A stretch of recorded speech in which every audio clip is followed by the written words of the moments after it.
Morning, everybody. This might go a little longer than normal, but this is really important. This is going to help you to understand what the inner turmoil that's going on in most people right now. And you know what I'm talking about. If you're awakening, you've got that inner turmoil, and you don't need to have that. See, there's an important distinction that goes unspoken. I've not seen it anywhere.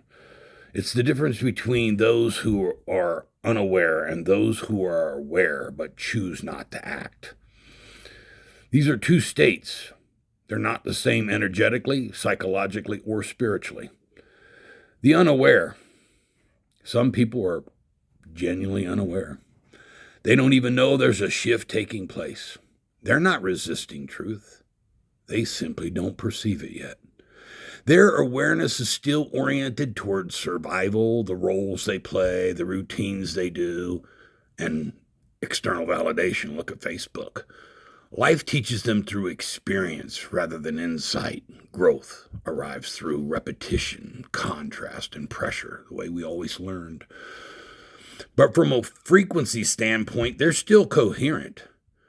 Their inner world matches their outer life. There's no internal conflict yet, and therefore no responsibility to act any differently. They're not behind. They're exactly where their consciousness can presently operate. Then we have the aware who do nothing. These are the ones who perceive the shift. They feel it. They understand it. They recognize that change is required, but they choose not to move on that. This is not ignorance. It's avoidance after awareness. Internally, these individuals experience a split.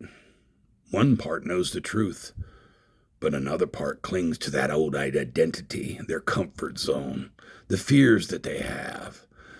That split creates friction. Energy turns inward instead of flowing outward and forward. This is often experienced as irritability, anxiety, cynicism, anger, and especially towards those who've already moved forward. Not because they're wrong or others are wrong, but because their movement reflects what's been postponed. That's why awareness changes everything. Before awareness, there's no responsibility. After awareness, responsibility begins. Once truth is seen, remaining in that old life requires suppression. Suppression causes density. Density eventually demands release. And this release will come. It's going to come as crisis, breakdown. Ultimately, it'll come as surrender. But it will come. And it's not punishment. It's simply the physics of consciousness. Why you cannot carry others forward. The unaware can be gently inspired by presence. But the aware but inactive, they can't be convinced. Because information is no longer the issue. The path forward is not knowledge, it's choice. And choice only arrives when pain outweighs fear, or truth outweighs that old identity. That moment can't be forced, can't be argued, or managed by anyone but that individual.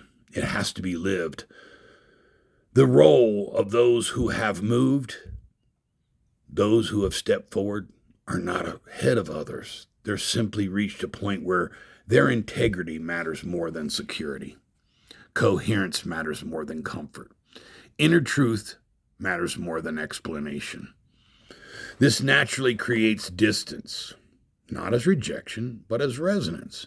Different frequencies do not judge one another. They simply do not operate in the same space. So the unaware are learning what is happening. The aware but inactive are learning what it costs to ignore it. The embodied are learning how to walk without carrying others. That's the toughest role. This is not separation.